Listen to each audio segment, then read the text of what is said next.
Assalamualaikum warahmatullahi wabarakatuh. Selamat pagi, Pak. Selamat pagi, Ibu. Baik, di sini saya Felani Septiana Putri dengan NIM 22078033 sebagai moderator dengan anggota saya Dwi Najwa Zahra sebagai presenter dan Reza Grestia sebagai pembahas. Baik, kepada Dwi Najwa, saya persilahkan. Terima kasih. Baiklah, saya akan menjelaskan skripsi tentang kuantitatif. Tinjauan disiplin belajar siswa tata kecantikan rambut pada mata pelajaran produktif di SMK 7 Padang. Rahmania tahun 2010. Pendidikan Tata Rias dan Kecantikan Fakultas Pariwisata dan Perhotelan Universitas Negeri Padang. Yang A. Latar belakang. Perkembangan ilmu pengetahuan dan teknologi serta tuntunan kehidupan masyarakat telah membawa pengaruh bagi dunia pendidikan agar segera melakukan berbagai upaya penyelesaian untuk mampu menyiapkan siswa dalam menghadapi pembagian tantangan.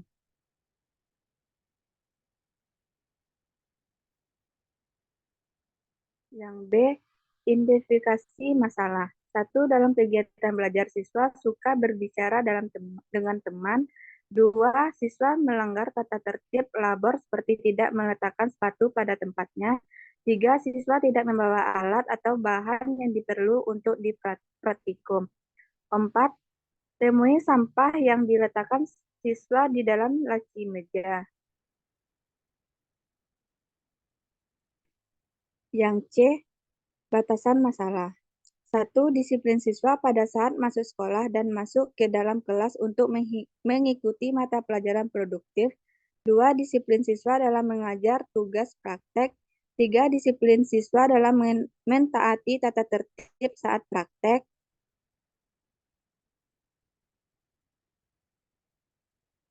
Yang D. Perumusan masalah. 1.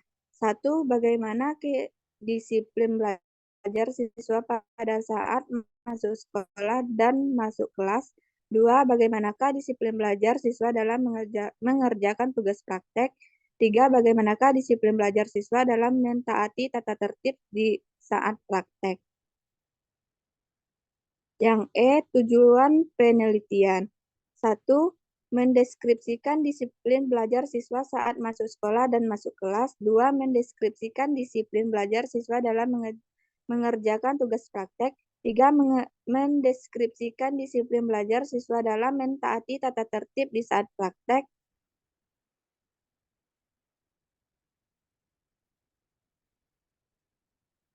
Yang F. Manfaat penelitian.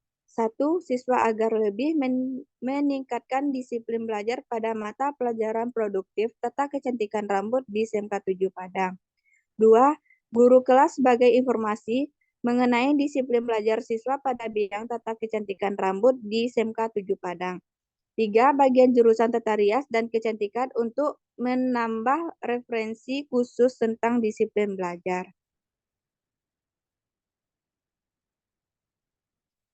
Kerangka teori. A. Kajian teori.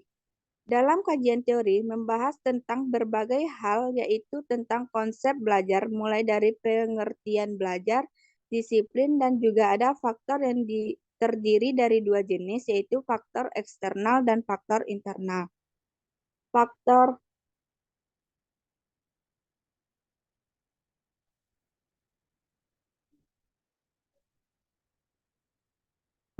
internal. Kegiatan yang A. Kesadaran diri. Berfungsi sebagai pahaman diri bahwa disiplin dianggap penting. B. Pengikut dan ketataan sebagai langkah penerapan dan praktik atas peraturan-peraturan. Yang C. Alat pendidikan. Untuk mengetahui, mengubah, membina, dan membentuk. Yang D. Hukum sebagai upaya mendasarkan, mengoreksi, dan meluruskan yang salah. Yang faktor eksternal, yaitu lingkungan sosial sekolah, seperti guru dan administrasi dan teman-teman sekelas, dapat mempengaruhi proses belajar seorang siswa. Yang B. Lingkungan sosial masyarakat, kondisi lingkungan masyarakat tempat tinggal siswa akan mempengaruhi belajar siswa. Yang C, lingkungan sosial, keluarga lingkungan ini saat mempengaruhi kegiatan belajar. Slide-nya selanjutnya, Pak. Yang B, kerangka konseptual. Kerangka konseptual ini adalah deskripsikan tentang disiplin belajar tata rias kecantikan SMK 7 Padang. Yang C, pernyataan penelitian. 1. Bagaimanakah disiplin siswa dalam masuk sekolah dan masuk kelas? 2. Bagaimanakah disiplin siswa dalam mengerjakan tugas praktek? 3. Bagaimanakah disiplin siswa dalam mentaati tata tertib di saat praktek? Metode penelitian. Yang A, desain penelitian. B, variabel penelitian. C, definisi operasional variabel penelitian. D, jenis dan sumber data. E, teknik pengumpulan data. F, instrumen penelitian. Yang G, uji coba instrumen. Yang H, teknik analisis. Baiklah, saya akan menjelaskan tentang desain penelitian. Berdasarkan metode penelitian ini yang merupakan penelitian deskripsi kuantitatif yang bertujuan deskripsi atau menjelaskan sesuai hal seperti adanya penelitian dilakukan. Untuk penelitian deskriptif bukan dimaksud untuk menguji hipotesis. Yang B, variabel penelitian. Variabel penelitian yang digunakan oleh seorang peneliti yaitu variabel independen dan variabel dependen. Yang C, definisi operasional variabel penelitian. Definisi operasional ini sangat penting untuk menghindari kesalahan paham penulis dengan para ahli. Yang D, jenis dan sumber data.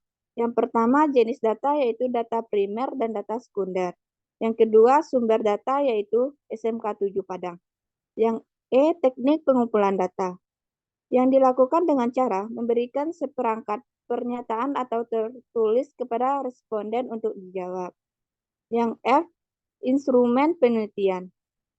Pengumpulan data penelitian ini yaitu kuesioner, angket, skala, Likert digunakan untuk ukuran sikap, pendapat, dan seperti seorang atau kelompok orang tentang fenomena sosial.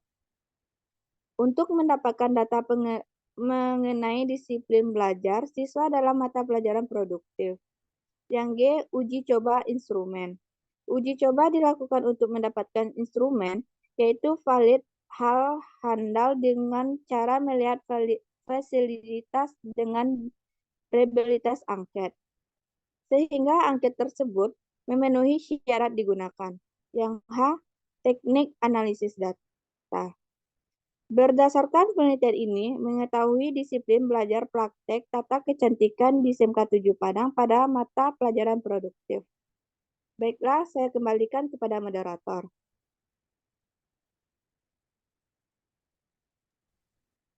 Baik, terima kasih Dwi. Jika ada yang ingin memberikan kritik dan saran, saya persilahkan.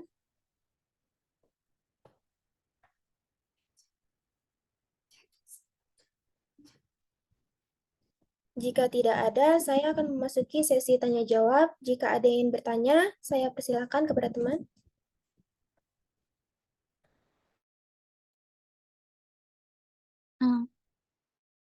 Saya Monica Afrianti ingin bertanya kepada Dwi. Bagaimana Anda menentukan ukuran sampel yang tepat untuk memastikan hasil penelitian kuantitatif yang representatif? Terima kasih.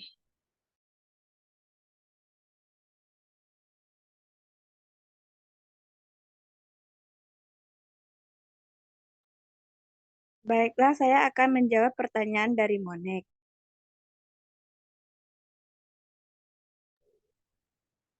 Bagaimana Anda menentukan ukuran sampel yang tepat untuk memastikan hasil penelitian kuantitatif yang representatif? Menurut ukuran sampel, yang tepat adalah langkah krusial dalam memastikan hasil penelitian kuantitatif, Yang representatif yaitu definisi populasi. Dengan jelaskan populasi yang akan Anda menganalisis hasilnya. Pastikan untuk memahami cakupan dan batasan populasi. Yang kedua, tentukan tingkat kepercayaan. Pilih tingkat kepercayaan yang diinginkan biasanya disebut dengan alfa. Tingkat kepercayaan yang umum digunakan adalah 95% atau 99%.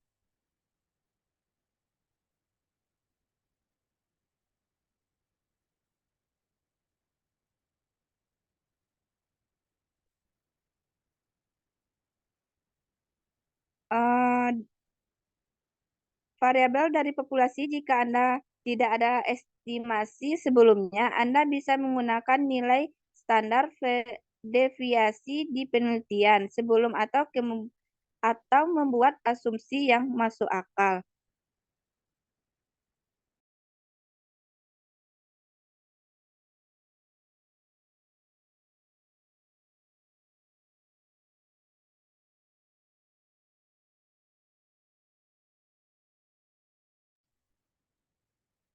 Apakah Monik merasa puas dengan jawabannya? Terima kasih, saya sudah mengerti atas jawabannya. Terima kasih, Monik. Baik, sekian presentasi dari kami. Jika ada salah dan kata, saya mohon maaf. Saya tutup. Assalamualaikum warahmatullahi wabarakatuh.